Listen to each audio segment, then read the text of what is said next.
A maldição da Torre de Babel e o dom de línguas. A confusão de línguas na Torre de Babel foi uma maldição. Os pais da igreja acreditavam que o dom de línguas revertia essa maldição, permitindo que os dotados falassem todas as línguas. A história da Torre de Babel é sem dúvida uma das mais icônicas de todas as narrativas bíblicas. No entanto, hoje muitas pessoas desconhecem as ligações entre a história da Torre de Babel e o dom de línguas concedido no Pentecostes. Isto se deve em parte ao grande número de estudiosos que consideram um mito. Gênesis 1, versículo 11. Na verdade, muitos deles viram uma ligação clara entre a Torre de Babel e o dom de línguas. Eles interpretaram as línguas como a anulação da maldição que foi utilizada para impedir a construção da Torre de Babel. A confusão de línguas surgiu por causa da rebelião de Nimrod contra Deus. Nimrod significa nós nos rebelaremos. A primeira cidade construída por Nimrod, Babel, mais tarde conhecida como Babilônia, tornou-se sinônimo de rebelião contra Deus. A ofensa que os construtores da cidade e da Torre de Babel cometeram parece ter sido autoelevação e desobediência. Gênesis 11, versículo 4. Primeiro, eles queriam construir um nome e uma reputação para si próprios, elevando-se às alturas celestiais, por assim dizer. Em segundo lugar, Deus instruiu a humanidade a multiplicar-se e encher a terra. Gênesis 1, versículo 28 e Gênesis 9, versículo 1. A intenção de construir a cidade e a torre não era ser dispersada por toda a face da terra e, portanto, se opor às instruções de Deus. Seu plano foi frustrado quando Deus desceu para inspecionar seu trabalho e decidiu confundir sua linguagem. Gênesis 11, versículos 7 e 9.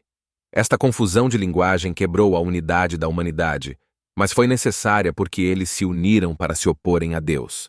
Portanto, embora o resultado possa ser interpretado como uma bênção dadas as circunstâncias, a desunião que a humanidade sofreria por não poder falar uma com a outra era uma maldição. A Septuaginta tradução de Deuteronômio 32, versículo 8 diz: Deus estabeleceu os limites das nações de acordo com o número de anjos. Com base nesta tradução, várias igrejas acreditavam que as nações estavam divididas em 70, alguns afirmam 72 e 75 nações. Cada nação foi designada a um anjo que a supervisionou e garantiu que as nações não se reintegrassem. Muitas igrejas acreditavam que os anjos podiam falar todas as línguas conhecidas pelo homem.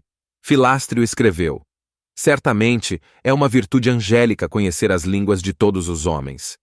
Provavelmente era isso que Paulo tinha em mente quando se referiu às línguas dos anjos em 1 Coríntios versículo 13. As línguas dos anjos referem-se às diferentes línguas faladas na terra desde a destruição da Torre de Babel. É importante notar que 1 Coríntios 13, versículos 1 e 13, faz uso de hipóteses e hipérboles para destacar a importância do amor. O versículo 1, portanto, não tenta estabelecer o conceito de uma língua única falada pelos anjos, uma vez que as línguas, plural, são inferidas. 1 Coríntios 13, versículo 8 diz que as línguas cessarão.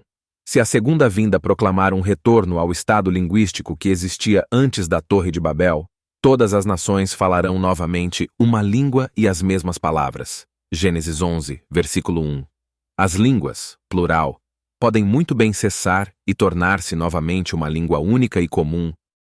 Nossos antepassados nos transmitiram a tradição de que, após a ascensão do Senhor, quando através da vinda do Espírito Santo, línguas de fogo pousaram sobre cada um dos apóstolos, para que eles pudessem falar diversas línguas, para que nenhuma raça, por mais estrangeira que fosse, nenhuma língua, por mais bárbara que fosse, pudesse ser inacessível para eles e fora de seu alcance.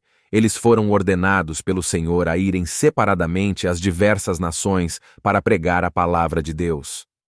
No entanto, todo o conhecimento de línguas que as pessoas ofensoras perderam 2.700 anos antes, o Senhor conferiu novamente através do Espírito Santo na época dos abençoados apóstolos, após sua ascensão, sem qualquer esforço para aqueles que creram, como está escrito nos Atos dos Apóstolos.